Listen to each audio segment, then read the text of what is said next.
This is one of the 52 illegal pot dispensaries operating in this city right now. It's in the town of the old village of Weston is what it's known, Weston Road near Lawrence, between Lawrence and Jane. And the people in this neighborhood have had enough of this thing.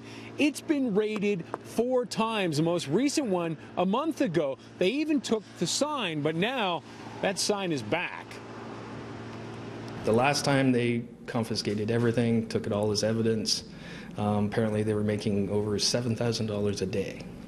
Wow. The traffic in the neighborhood was phenomenal.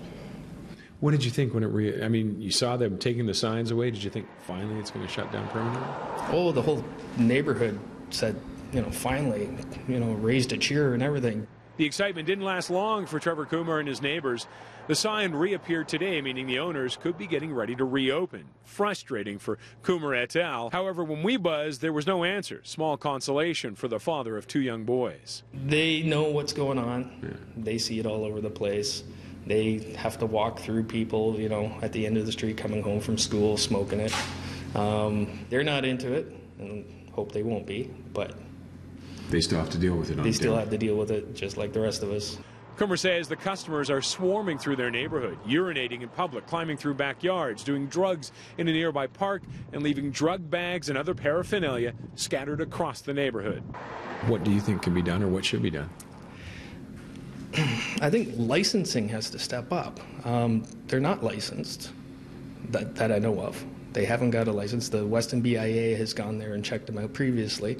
No posted permits or licensing. There were cars going in making a U-turn, and I was standing here and they were asking me, can we still buy marijuana? And the cops were outside the building. Area Councillor Frances Nunziata joined police for the raid last month. She says she was stunned when she went in. I walked in and I was sick.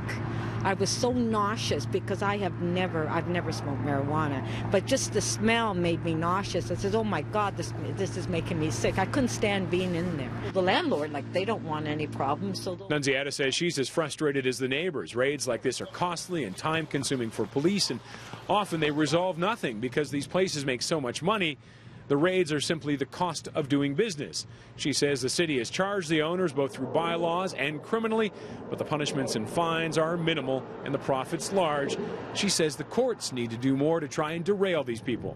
They keep getting arrested, and the judge grants them bail, and they're out on bail, and so it's just a revolving door. Nunziata says with legalization coming and the province opening up shops, she isn't sure how they will close these shops down without help from Queen's Park and Ottawa.